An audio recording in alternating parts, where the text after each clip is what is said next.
Our strategic plan for the first 3 years was to still be in business in 3 years. That's the strategic plan. Big strategy. We were a small company, wanted to stay a small company. We had all worked in big companies and didn't want that big corporate environment anymore. We are that today, but I think we remain the biggest small company I know.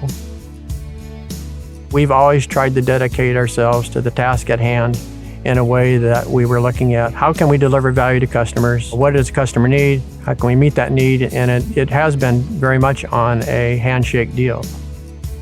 There are times in the past where we negotiated with our partners over 2-page letters of understanding with the idea we'll document this more later. It drives attorneys crazy, but that's the way we like to do business. We've certainly tried some things that didn't work. We're at a point where our philosophy is we don't want to take a shot below the bow. You can't take risks and expect that all of them are going to turn out, but you try to make sure that you're taking reasonable, well thought out risks and keeping focused on where it's leading, and to the extent that it's not going to lead where you want it to go, that you do something about it as quick as possible.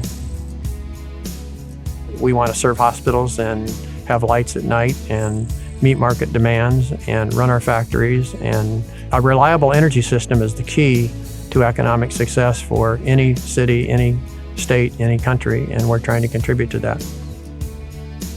Roadrun now is really focused on serving energy markets with reliable, dependable energy. We're the second largest gas marketer in the United States today, multi-billion-dollar company. Never would have expected we'd be competing with Shell and BP and companies like that and delivering gas to the market. We're trading more than 10% of all the gas that trades in the United States. Who would have thought 30 years ago that would be the case?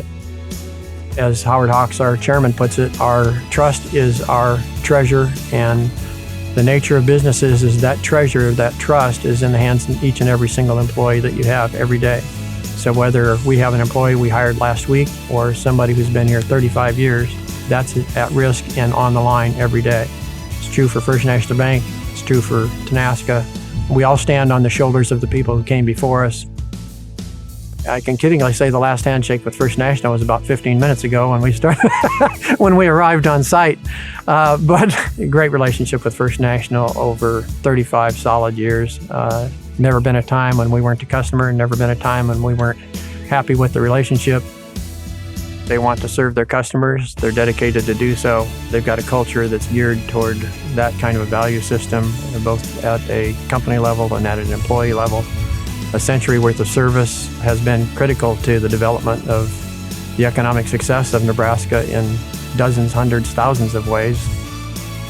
With each customer you support, small business or large, you're trying to meet their needs as best you can in the financial market. Today, I think we're just as strong a company with just as committed a people, with just as hardworking and with the same values and the same culture and the same commitment. And again, I think I would say the same thing about First National Bank.